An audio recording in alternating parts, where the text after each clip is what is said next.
Welcome everybody, I'm Derek Arden and welcome to Monday Night Live, this time on a Tuesday for a very good reason, which I won't go into now. Today I've got Will Kintish with me. Will's a great friend of mine, a professional speaker, an author, and the UK's #1 expert on networking.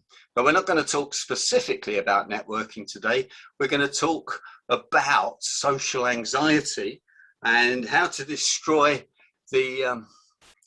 the issue of social phobia. So welcome, Will. Thanks so much for joining me and joining us. And what is social phobia? What is social anxiety?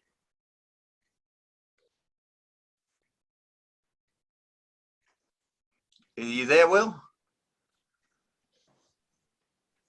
Hello? So everybody, did that work? We're all right now. We'll edit that bit. We'll edit that bit. Okay, everybody. So, fortunately for me, social phobia is a bit like a pandemic. Pandemic? Is that right, the word? Pandemic, yes. It is rumoured that somewhere between 20–30% have it. And what it is, it refers to the fear of being scrutinised and judged whilst performing some task in public, in other words, talking to people. Social anxiety describes feelings of intense nervousness and self-consciousness that sufferers experience during maybe one-to-one meetings or group social gatherings. And over the last 20 years, I've been showing people basically how to overcome these fears, how to work a room. I don't know whether a lady called Susan Rowan invented the phrase, how to work a room. She claims she did, but that doesn't matter. But I've been showing people how to overcome their phobias about walking into that room. Even last week, I'm proud to announce that I presented at the Savoy to a group of mature accountants, lawyers, bankers, investment managers, and I asked them how did they feel, and again, somewhere between 30 and 40% of them said they had this fear, they had that fear. So what I'd like to do now is put you into breakout rooms, and I think Derek's allowed me to run this session, and I'm going to appoint a team captain, and the team captain, all your job is to collect views on whether any people have got social phobia about walking into that room. Now, it may well be that you've all got a blank canvas. Maybe none of you have got any fears or concerns whatsoever. But without me putting you into the breakout rooms to find that out, I'm not going to know that. So we have 16 people on here. I'm going to create 3 breakout rooms. We'll only be there for 3 minutes. So in room 1, John Baker, will you lead the discussion? In room 2, Jill, will you lead the discussion? And in room 3, Godfrey, will you lead the discussion? And all I want you to do is to ask people if they have any fears or concerns when they go to events, and if so, what they might be. So it's as simple as that. We're going for 4 minutes. Team captains, please write it down. And I'm now going to open the rooms and let's see how we go. Okay, so all right, John Baker. John Baker. Yep. Yes. Give us a couple of answers that might have. Okay. So there's John, give us just give us a couple of views that you heard from your team, please. Sure. Fear that other people in the room will be better. The silly question syndrome, which kind of links to it, as in I'll get dismissed. And then there was a couple of us that had what I would call the think to talk fear. In other words, I stop and think about what I'm going to say, whereas somebody else will just keep talking. And therefore I might appear slower or more arrogant.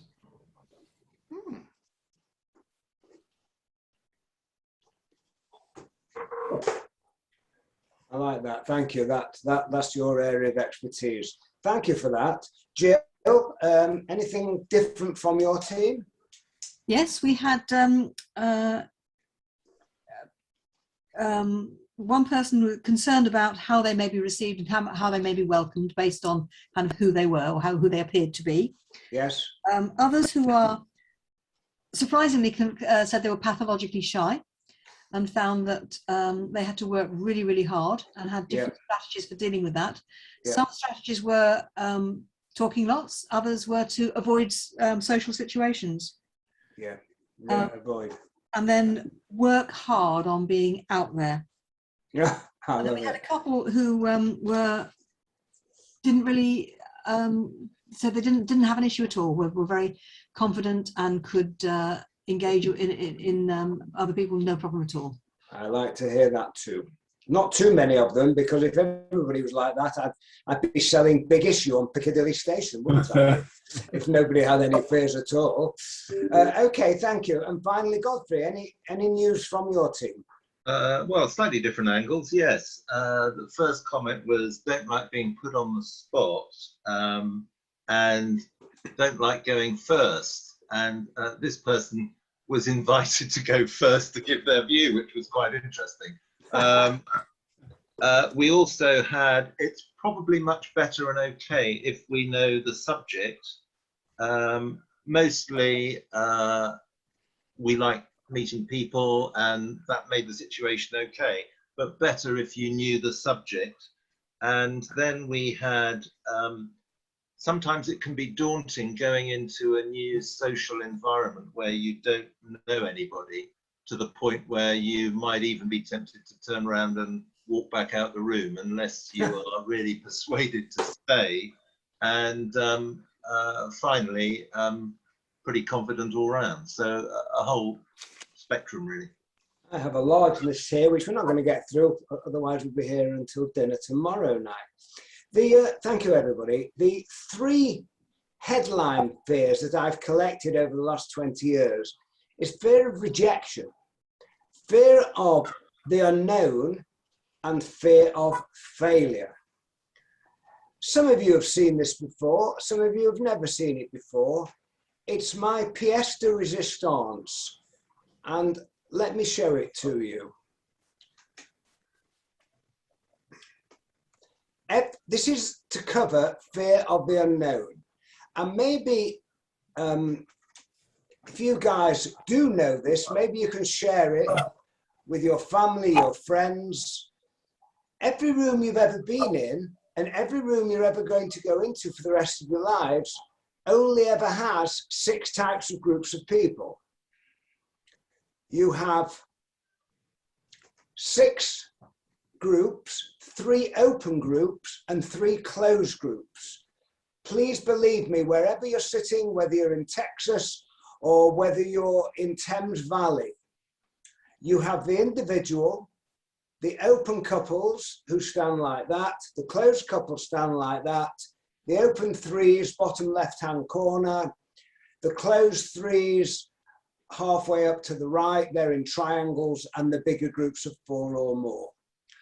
So my advice is that when you walk into a room, particularly if you don't know anybody, analyze the room, and you're clever enough to work out that approaching groups in closed format is generally not the best group, because subconsciously those people have put a ring around themselves and have said, stay out for the moment.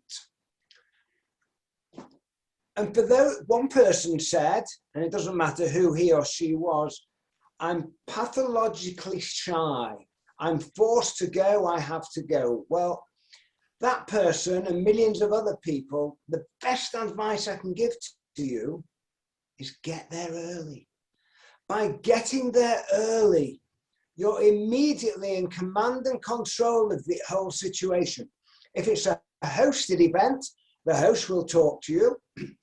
If the hosts are not very good at it, you'll find somebody on their own. And what I want you to do is just go up to them, smile at them, good eye contact, and simply say, please may I introduce myself? please may I join you? Or what I do, I simply go up to someone and say, hello, my name's Will. And if it's Amy, Amy will say, hello, I'm Amy. And it's as simple as that. And then you do the icebreaker. The icebreaker question, in my opinion, even if it's a business event, should never be, what do you do? Business, in my opinion, always comes second. The question I'd like you to ask is something you have in common with that complete stranger. Where have you travelled from tonight, Amy? So if it's a conference, what made you come to the event? Or if we're at the Savoy Hotel, which I was at the other day, I would say, wow, isn't this a magnificent place? Have you been here before? So it's as simple as that, the icebreaker question. And let me tell you this, and this is fact, the later you get to an event, the more there will be the red formatted groups, obviously, because people will have come in, they might know other people, and getting there late for the introvert has to be the worst situation in the world. You'll agree with that, Mr. Baker, I trust. So getting there early is my advice. Fear of rejection. Will anyone talk to me? Well, I'm sorry I have to say this. I don't care if nobody talks to you, because your job as a networker, as a relationship builder, is to go and talk to them. Because the third one is fear of failure. And for me, the fear of failure is turning up an event and wasting your time. And for me, wasting your time means either A, not talking to anybody, or B, it means finding somebody you already know and spending the whole evening or afternoon or morning talking to them. Now, as far as I'm concerned, I will always start an event talking to the person I know, because it makes it so easy to begin with. But how do we get rid of people? Let me introduce you to the concept of parking people and dumping people. How do we get rid of people? It's pretty obvious to you that when a conversation comes to an end, it's obvious to you and it's obvious to them. You're both thinking exactly the same thing. How do I get out of here? Well, you can do it the impolite way, which I call dumping, or you can do it in the polite way, which is offering them an option. Dumping people means that you say to them, well, Amy, it's nice to have met you. Will you excuse me? I'm going to get a drink. Or it's nice to have met you. I've seen my friend Derek over there. That, in my opinion, is definitely not the right way to do it, unless Amy's body language has said to me, Will, and she starts looking over her shoulder, and she's taller than me, so she can. If her body language is saying to me, well, I don't want to talk to you anymore, that is the time that I will excuse myself and leave her to it. But most of the time, people are courteous and polite. So what I will do, Amy, is, Amy, I'm going to get a drink. Would you like to come with me? Amy, I've seen my friend Derek. Can I introduce you? Or I see the food's come out. 9 times out of 10, Amy will not come with me because she's realized she's had enough of Will Kintish. So she will go off and go and find somebody else. But I've been very polite and courteous to her. Now, what happens, everybody, if there isn't a Derek in the room? Let's assume that Amy knows no one and Will Kintish knows no one. Are you ready for this, everybody? This is your get out of jail card for free. I'll simply say, Amy, shall we go and mingle? I don't know, Tim, I don't know whether mingle works across the pond. It works across the pond. Shall we go and mingle? And what you do, you take Amy with you and you look for an open 2 or an open 3 and you go and join them and you say, please may we join you. Simple as that. Now, how do we get rid of a group? I call this the multiple dump. Are you ready for the multiple dump, everybody? You're in a group of people and they're all talking about American football and we're only interested in English soccer. So what do we do? Well, I'll tell you what I do. I scan everybody's eye. I look around them and I say, well, everyone, will you excuse me? And I disappear. Because if they're all talking American football, they're not interested in what I'm doing anyway. So again, I don't want to waste my time and I will move on. It's as simple as that.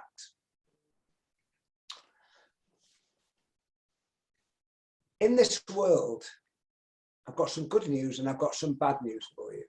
In this world, there are only 10 rude people at events.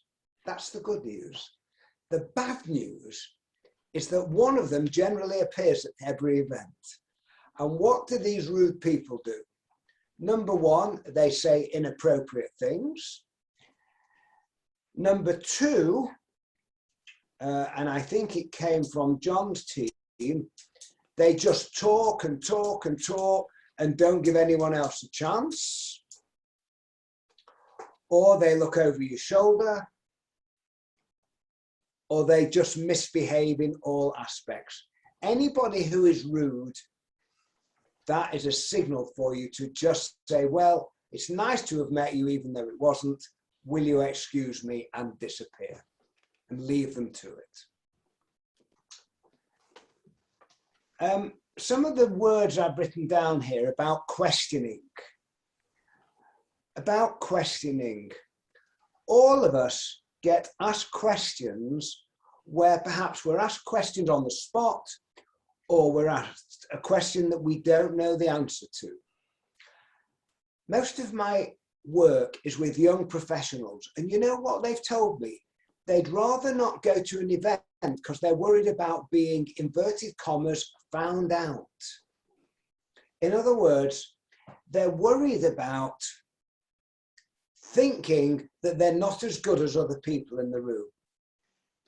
And the only advice I can give to people is, if you're a nice person, if you're courteous, polite and respectful, you've as much right to be in that room as everybody else.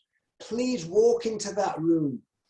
Just before you walk in, give yourself a good talking to.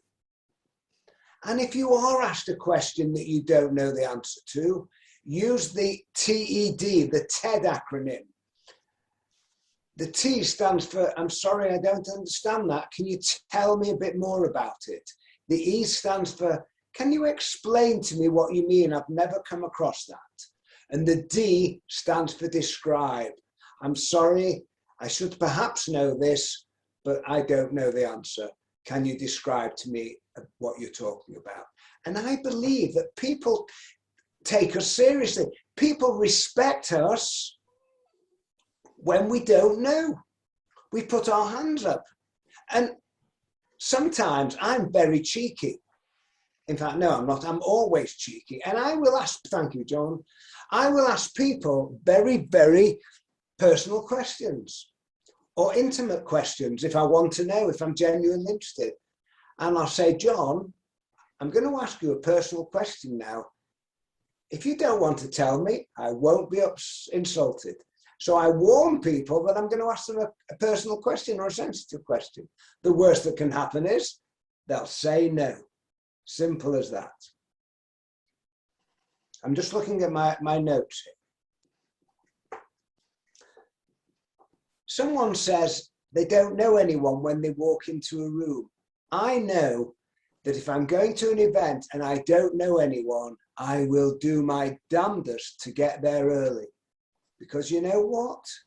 As I'm beginning to bring this little talk to an end, I probably have got social phobia as well, because I hate walking into that room where all I ever see is red formatted groups. So the strong advice I give to anybody is plan your diary so that if the event starts at 6 o'clock, you're there at 10 to 6. And before I hand back to Derek, Can I quote you a lady, American lady? I'm sure most of you have heard of her. If you've heard of her, thumb me up. Lady called Maya Angelou. Anybody heard of Maya Angelou? Most of you. As you know, very famous lady, wrote 5 autobiographies. What a life she had. She came out with many, many famous quotes.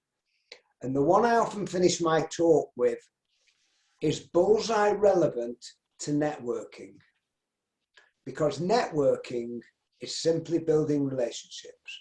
Too many people think it's selling, it's marketing, it's promotion. And I say, no, it's not. You go to an event to start a relationship. And what Maya Angelou said is, as I look back over my life, she died in 2014. I've forgotten what people said to me. I often forgot what people did to me, but I never forgot how people made me feel. Now you think about that. If you want to start a relationship and do business with people, when you make them feel bad, they'll never forget it. They'll never recommend you, and they'll never want to do business with you. On the other hand, when you make them feel good, the opposite happens. So networking, in my view, in the early stages, is nothing to do with business. It's just to do with good behavior, courtesy, and respect. So, as I hand back to you, Derek, for those of you who are nervous, the best advice I can give you is to get there early and focus on them. Ask great questions. When you went to school, when we all went to school, we were judged on the quality of our answers. It was called exams. In the world of networking, the world of relationship building, we're judged on the quality of our questions. I'm Will, and I'm done. Back to you, Derek. Will, thanks very much indeed. Usual round of applause for Will, please, from the Monday Night Chat Show. Thank you so much. Will, you're just a mine of information, which is really helpful.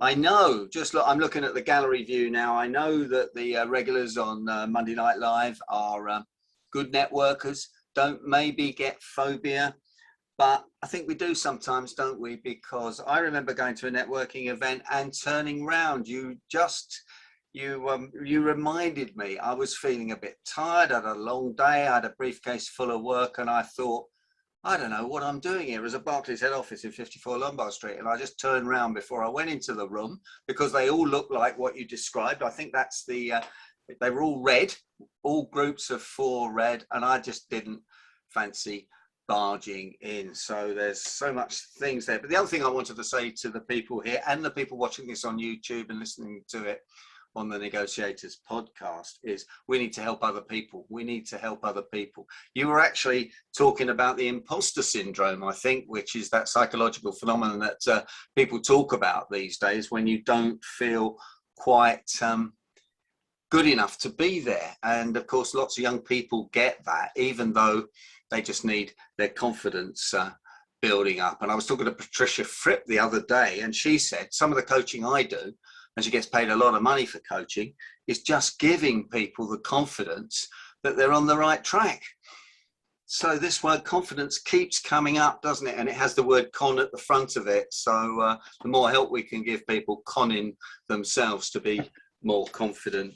That's the first question I want to ask you is, and I want to encourage people to put questions in the chat box, whether they're going to, pass these tips on to their kids, grandkids, nephews, nieces, etc. is, do introverts have more of a problem networking than extroverts? And we got the #1 speaker on introversion and extroversion on here, John Baker. So maybe we can answer a question for John as well. Over to you, Will.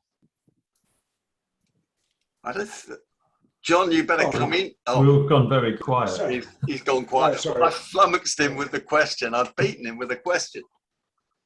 I didn't think it would ever happen either, Derek. No, it's unbelievable. John, you and I have had many discussions about this, but would you share with us all what you believe is the primary difference between let's not use the word introvert and extrovert, between the more confident person and perhaps the shyer, quieter person? when they go to events? What do you think is the big difference? Well, I am going to use the word introvert because I think that's an important one. Okay. Because I think I'd make a big distinction between being introverted and shy. So I'm going to pull those two completely apart. So the introvert and networking thing, two issues for me around that, which make some introverts maybe not want to be as effective as they could be. However, it's simple answer to Derek's question. There's no reason why introverts shouldn't be as good a, if not better, networker than extrovert. So the two things that I think are relevant. Firstly is energy, where many introverts or introverts generally will be de-energized spending time with people.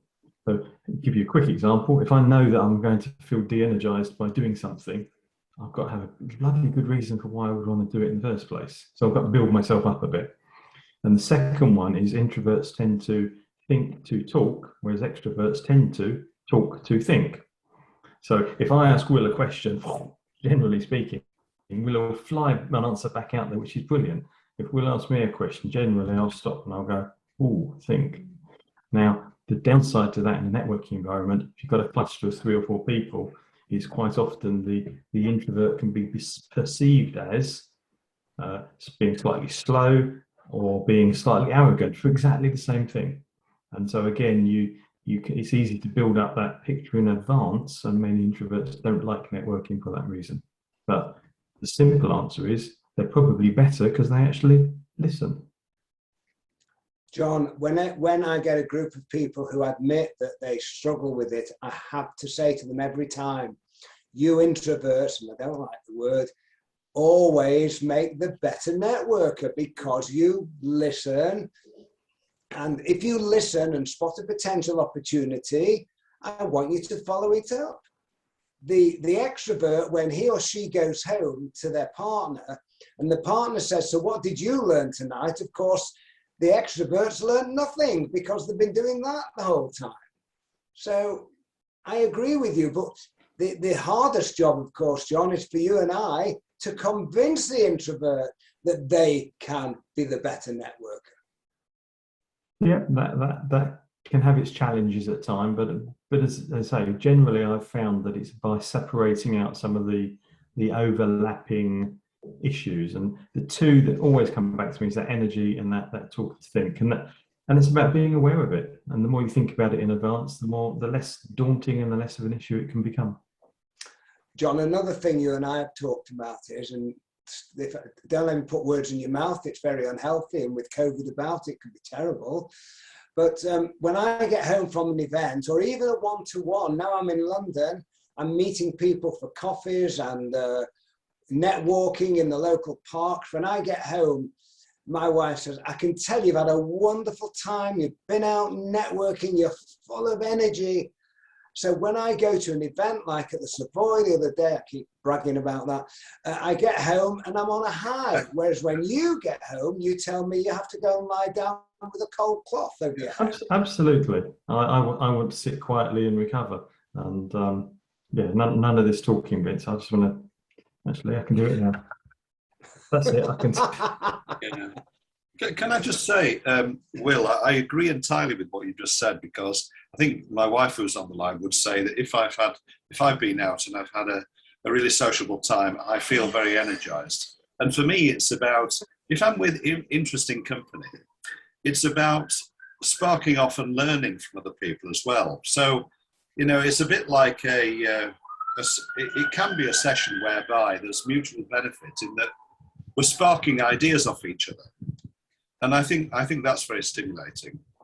But I mean, going back to your point, when I was a chief constable, I used to try and go to community meetings early. And for the very reason that you've articulated, I used to talk to people, and it made it much easier then, when you were on stage trying to justify your crime figures, to actually get away unscathed at the end of the meeting with some credibility. You know, so it made it much more difficult if you were able to form a relationship with people as they joined the event. For those people to be really difficult with you when you're on the stage explaining, you know, the performance of the organization.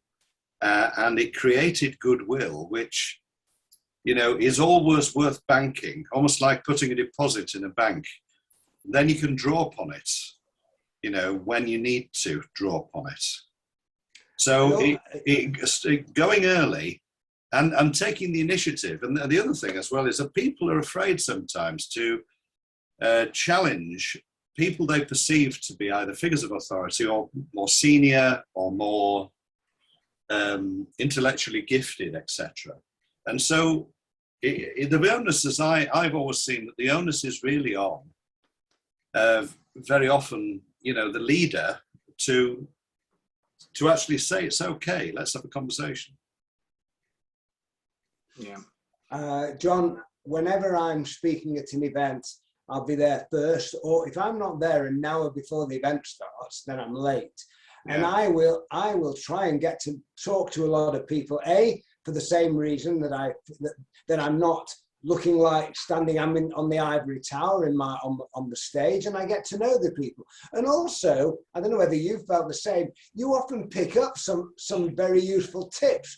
You can say, when I was talking to George over there, do you know, he said da da da da da. So again, it sort of adds a bit of colour to your talks. Yes. I used to say to officers on patrol, you know, if they were standing in 3s and 4s in a crowd situation, I'd say, split yourselves up and mingle with the crowd. Because in effect, what they were doing is becoming a target. But if you're in the crowd, talking to the crowd, you're not a target, you're part of the crowd. Fantastic. Will, I'm going to close the recording now, but will you stay on and answer questions? I will, but before we do that, I have a gift for you all. The first principle of relationship building is to be kind, is to share and to give. And what I'm giving you here, everybody, is a link to my private website. And there's tons, it's only stuff I give to people after I present it to them. Here it is. Look at it at your leisure, share it with your friends, your family, your children, your grandchildren. It includes a 3 or 4 minute working the room video showing people how to get in and out of groups, all the questions to ask.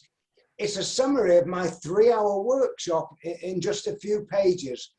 So I just hope you find that useful. And I'd like for the recording, Derek, that people understand that if you're in the advice-giving business, don't be mean with your advice. The more you tell, the more you eventually sell.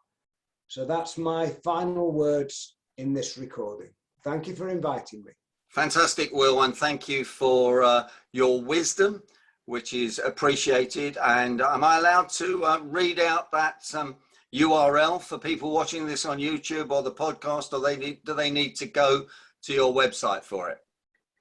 No, okay. They won't find it. They won't find it. It's only for people here tonight. Okay, it's only for people here tonight. Remember, the name's Kintish, Will Kintish. Thank you for joining us on Monday Night Live, and I look forward to seeing you next week when we've got the internet psychologist Graham Jones with us. Thanks once again, Will, and the usual round of applause, please, for Will Kintish.